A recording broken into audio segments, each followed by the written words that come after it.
Es momento de nuestra mesa de análisis aquí en Tele 13 Noche. Hoy nos acompaña la comisionada política y ex secretaria general de Evópoli, Francesca Parodi. ¿Cómo está, Francesca? Muy bien, Álvaro, buenas noches. Gracias por estar acá. Y la abogada constitucionalista Grace Smith. Grace, bienvenida. Hola, Álvaro. Para hablar del debate, para hablar de lo que dejó el debate, ¿qué dejó a tu juicio, Grace? A un candidato como José Antonio Kast haciendo fintas por todos lados para no contestar las preguntas. Solo refiriéndose a una crítica al gobierno del presidente Boric, pero sin propuesta, tirando la pelota para el córner, si se puede decir de alguna forma bien gráfica. Me llama profundamente la atención, o sea, él está evidentemente tratando de no cometer ningún tipo de error en los últimos metros de esta campaña. Poco propositivo. Y como te digo, o sea, creo que si uno hace un análisis de la cantidad de respuestas, la mayoría, sin lugar a dudas, fue hacer la finta. O sea, no contestar lo que se le estaba preguntando, hacerse el loco con varias preguntas en términos de, por ejemplo, derechos sexuales y reproductivos, cuando le preguntan sobre la píldora del día después, la interrupción del embarazo en 3 causales. No contesta directamente, sino que se va por las ramas. Entonces, me llama profundamente la atención. Como te dije, es evidente que esta estrategia es para no hacer ningún error no forzado en los últimos días, pero creo que esa estrategia, a la luz de Kaiser, le jugó en contra, porque me parece que Kaiser con Kast tomó la delantera, Johannes Kaiser en ese sentido.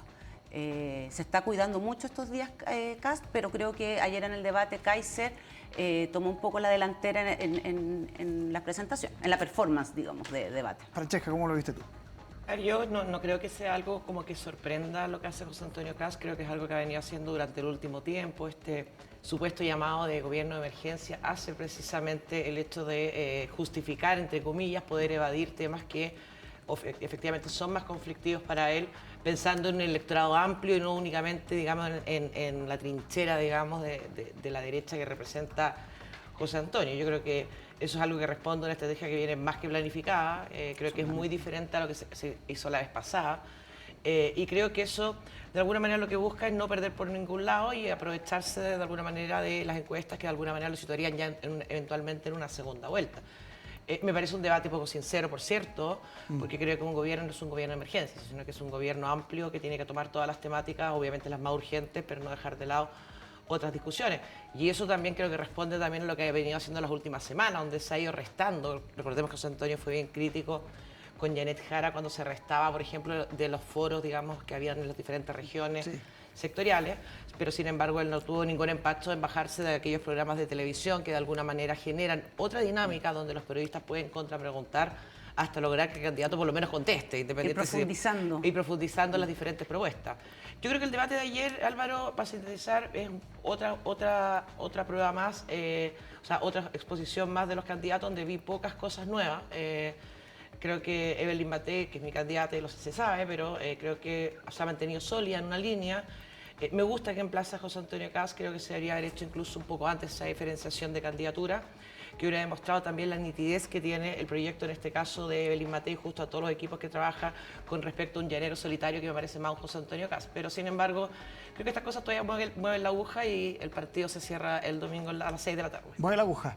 Yo creo que sí, yo creo que son cosas que se van alimentando entre uno y otro. Creo que no, probablemente nada te vota tu intención de voto de manera contundente, pero creo que cosas que suman y van restando también los diferentes candidatos. Grace, ¿y esta estrategia de Janet Jara de alejarse cada vez más del gobierno? Porque ella había sido crítica, muy crítica en materia de vivienda, pero ahora le pide derechamente al gobierno que rectifique el rumbo del presupuesto, ¿no? O sea, ya son palabras mayores, cada vez marcando más distancia y cada vez más crítica. ¿Cómo se entiende eso? A ver, me parece que resulta evidente que si ella se ve como presidenta del país en marzo del próximo año, por cierto, va a requerir un presupuesto con mayor flexibilidad con esta glosa, por ejemplo, que está solicitando que se reincorpore, o mayores recursos en ciertas áreas sociales que ella ve como prioritarias de su programa de gobierno y de su próximo gobierno si es que resulta electa.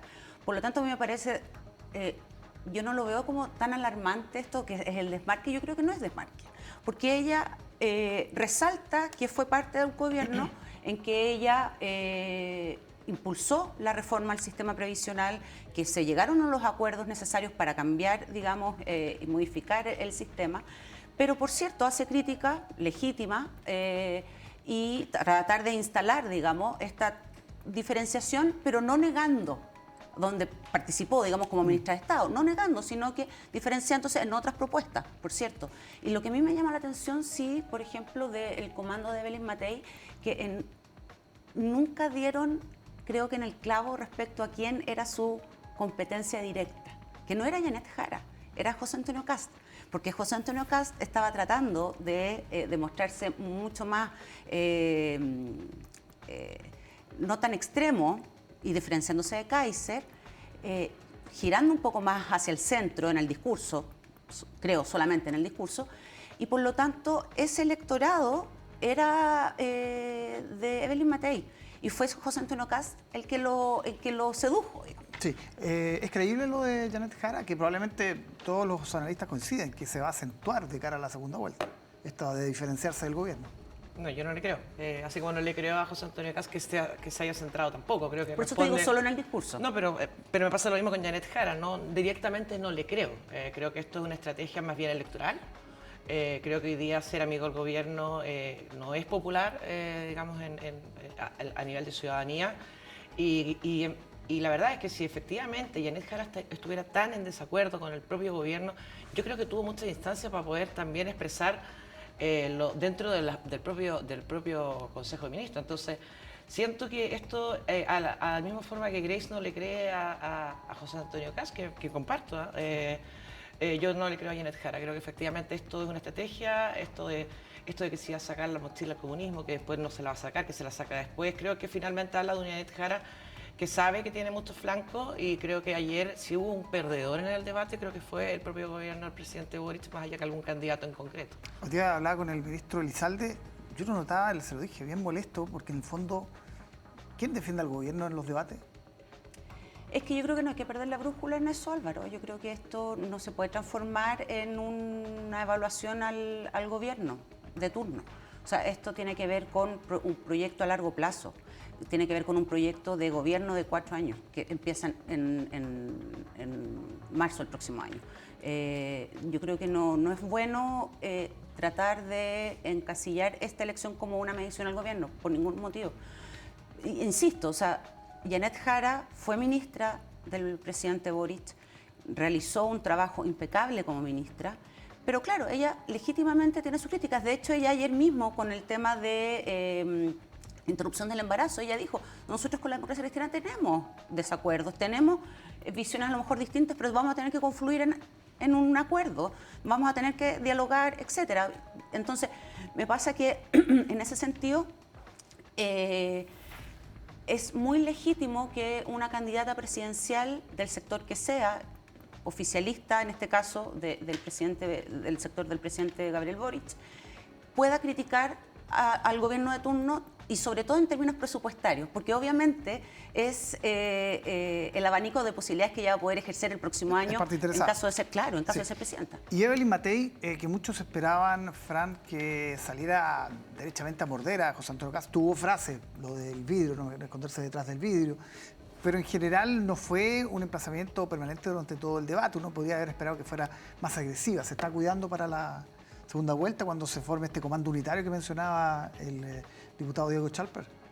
Yo sigo con mi certeza que Evelyn Matei va a ser la que va a pasar a segunda vuelta, así que vamos a estar encantados de recibir a José Antonio en el comando de Evelyn Matei esa noche, pero yo creo que más allá de eso, obviamente las diferencias, yo creo que más allá de sacarlas en un debate, y soy crítica de aquello, creo que deberían haber sido más nítidas durante la campaña entera. Creo que Evelyn Matei fue tremendamente propositiva durante esta campaña, creo que es uno de los programas que me parece que está más bien hecho, que está más profundizado también de las diferentes problemáticas y temáticas que se abordan en ese texto, pero siento que el relato sobre el proyecto político, creo que todo terminó de cerrar del todo, y de estas cosas que muchas veces te dicen en la calle, oye, ¿por qué no fueron todos juntos? Bueno, porque somos proyectos políticos que somos diferentes. Y creo que en ese relato creo que nos quedamos más bien cortos y que nos iban a sacar obviamente más allá de la metáfora que hizo ayer la candidata Evelyn Matei con respecto al vidrio, que me parece una muy buena metáfora con respecto a enfrentar los problemas. Pero creo que eso podría haber sido algo un poco más constante durante la campaña en general y no ya la última semana donde la gente mayoritariamente ya tiene bastante decidido su opinión y a no ser de pequeños errores, que son probablemente lo que mencionaba Grace con respecto a José Antonio, la aguja termina moviéndose poco, a no ser de los indecisos, que por eso sí creo que todavía los debates todavía tienen cosas que decir y que aportar. Bien, nos vamos a reencontrar el próximo martes, ya con respuestas, ya con la definición, con los dos candidatos que siguen a la segunda vuelta. Grace, Francesca, muchísimas gracias por acompañarnos. Muchas gracias. Que estén muy bien, ¿eh? Buenas noches.